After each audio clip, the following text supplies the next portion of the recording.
Në shtëpinë e Big Brother Kosova, ku çdo fjalë peshohet dhe çdo qëndrim interpretohet si lojë apo strategji, deklarata e Klodit solli një moment serioz reflektimi për të gjithë banorët.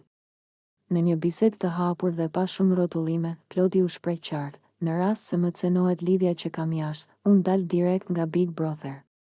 Kjo fjalë ra si një goditje e fortë, sepse për herë të parë ai vendosi një vit të kuqe mes lojës dhe jetës personale. Klodi ka qenë deri tani një banor relativisht i qetë, i matur në fjalë dhe i kujdesshëm në veprime.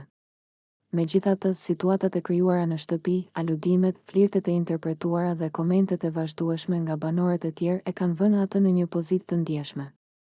Ai e ndjeu të nevojshme të sqarojë se për të Big Brother është një eksperiencë, por jo me çdo kusht.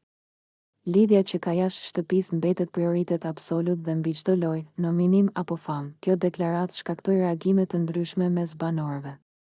Disa e respektuan qëndrimin e tij, duke e parë si shenjë karakteri dhe përgjegjësie emocionale.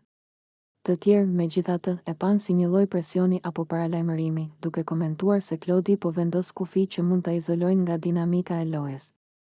U përfol se kjo mund ta bëjë atë më të distancuar, më të ftohtë dhe më pak të përfshirë në situata që shpesh krijojnë spektakël. Në anën tjetër, publiku e pa këtë moment si një nga ato çaste kur Big Brother pushon së qeni thjesht reality show dhe shndërrohet në një pasqyrë reale të jetës.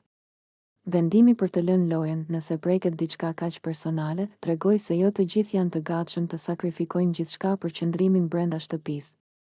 Klodi tregoi se për të dinjiteti dhe respekti ndaj lidhjes së tij janë më të rëndësishme se sa fama apo çmimi final. Kjo situatë e vendosi Klodin në një pozicion të ri brenda shtëpisë, një banor me parime të qarta, por edhe i rrezikuar nga provokimet e qëllimshme. Çdo fjalë, çdo afrim dhe çdo debat që nga ai moment mund të interpreto